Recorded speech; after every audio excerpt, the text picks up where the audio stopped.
Homeland security secretary Alejandro মায়োর্কাসের বিরুদ্ধে অভিশংসনের দুটি প্রস্তাবই বাতিল করে দিয়েছেন সিনেট। আলেহান্দ্রো মায়োর্কাসের বিরুদ্ধে অভিশংসন প্রক্রিয়া বলা হচ্ছে যে আমেরিকার ইতিহাসে 150 বছরের মধ্যে এই প্রথম কোনো ক্যাবিনেট সেক্রেটারির বিরুদ্ধে অভিশংসন প্রক্রিয়া হলো।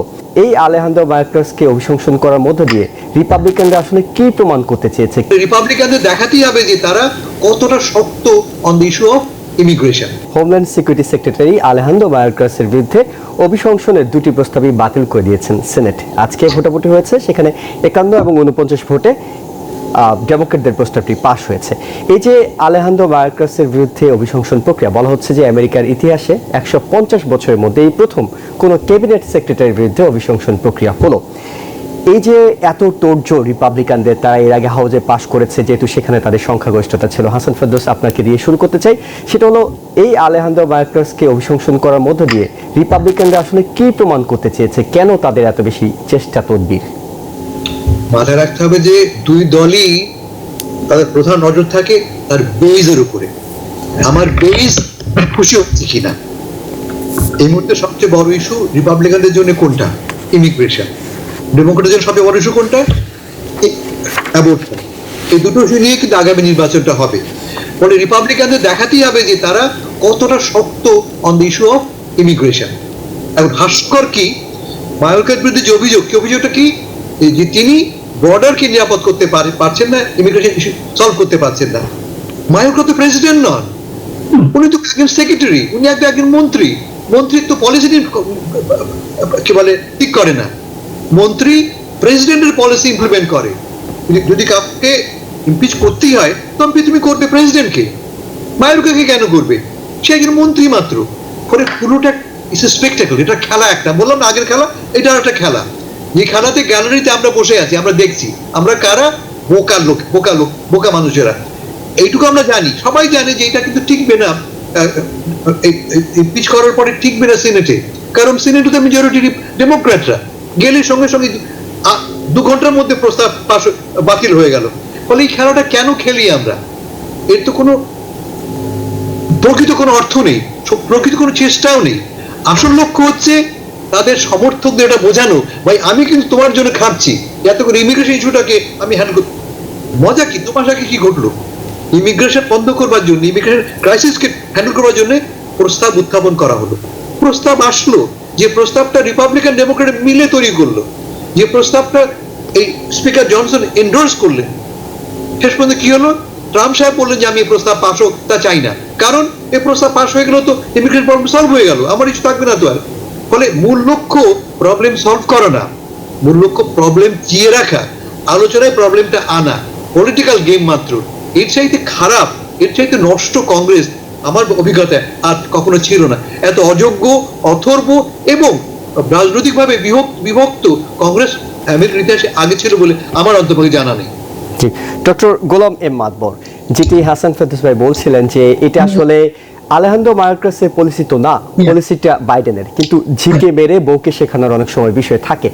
আলেহান্দ্রো মায়োর্কাসকে যদি সরিয়ে দেয়া যায় তাহলে হয়তো বাইডেনের এই ভুল নীতিটা প্রমাণ করা সম্ভব হতো, যেটি রিপাবলিকানদের একটা চেষ্টা ছিল, সেটি তো ব্যর্থ হলো। সেই ক্ষেত্রে আপনার কাছে কি মনে হয় এখন যে সীমান্তের মূল সমস্যাটা চিহ্নিত করে সেটা সমাধানের দিকে না গিয়ে এক ধরনের রাজনৈতিক কারা ছোড়াছড়ি হচ্ছে? আমি আসলে হাসান ফেরদৌস ভাইয়ের সাথে আমিও যোগ করবো যে এটা আর কি, আসলে দেখুন এদেশে ইলেকশনে বিশেষ করে পার্টি প্ল্যাটফর্মে কয়েকটা জিনিস গুরুত্ব পায়। নাম্বার 1 ইকোনমি, এবং আপনি গান ভায়োলেন্স, সোশ্যাল সেফটি নেট আসে, সেখানে education also is a part of it. আরেকটা হচ্ছে সবচেয়ে ইম্পর্টেন্ট, সেটা হচ্ছে ইমিগ্রেশন।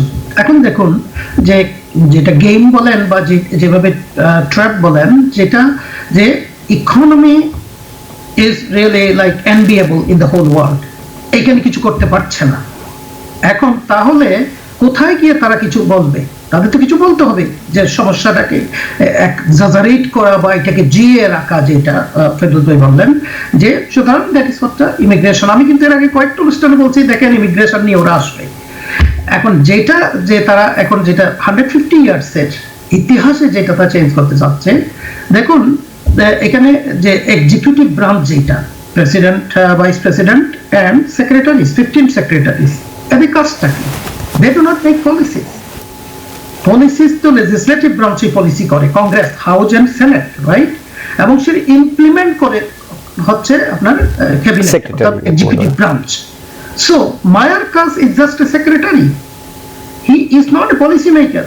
এখন তারা যে তার এগেনস্টে যে চার্জটা আনছে যে উইলফুলি সে রিফিউজ করছে, কমপ্লাই করছে না ইমিগ্রেশন পলিসির সাথে। এবং আরেকটা বলেছেন কি, দুটো জিনিস নিয়ে আসছেন। আরেকটা হচ্ছে বর্ডার ইজ নট সিকিউর। আমি তার আগে একটু প্রশ্ন করতে চাই, how border was different when their guru, former President Trump, was in charge?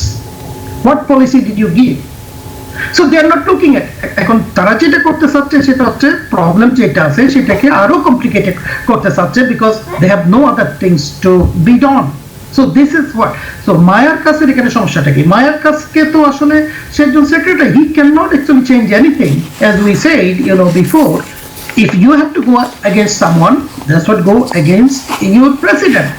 He is not the president. He is just one of the secretaries. President eventually is the one who implement the policy. Even the policy যখন আপনার senate এবং হাউজে পাঠায় সেটা কিন্তু ultimately কিন্তু পলিসিতে রূপ পায়, লেজিসলেশনের রূপ পায় হচ্ছে এক্সিকিউটিভ ব্রাঞ্চে প্রেসিডেন্টের অ্যাপ্রুভালে। So why this Mayorkas? এটা হচ্ছে অনেকটা কিন্তু blaming the victim kind of thing. Someone need to be the fall guy, so they are trying to make him is the fall guy. So আমরা জানি এটা পার্টি লাইনে একটা ভোট হয়েছে, আপনার 51-48, 51-49. This is exactly we knew, যেটা হাসান ফেরদৌস ভাই বললেন যে তারা জানতো যেটা, কিন্তু কোনো কিছু একটা আনা, কারণ তার বেস যেগুলো সে বেসগুলোকে তো ফিট করতে হবে। তাদের এই ধরনের যে আপনার ননসেন্স এবং কোনো লজিক ছাড়া তাদের যে যুক্তিগুলো কন্টিনিউয়াসলি যেগুলো তারা অ্যাবসলিউটলি মানে ফিট করতেছে তার সেই গ্রুপটাকে। So that's what is just happened in this case, and it did not actually give them any point, any credit. আমি মনে করি এটা তাদের লুজ হয়েছে। It is a great loss for the Republican party. Want healthier relationships, healthier gatherings, healthier workouts? Stay up to date on your vaccines. When you're vaccinated against the flu and COVID-19, you're protecting yourself and others from serious illness. That makes everything you do healthier. So don't wait. Set a date. Get your flu and COVID shots and have healthier meals, healthier hugs, healthier parties, healthier travel. Learn more at nj.gov/health/vaccines. New York থেকে সম্প্রচারিত TVN 24 television বিশ্বজুড়ে বাঙালির কণ্ঠস্বর।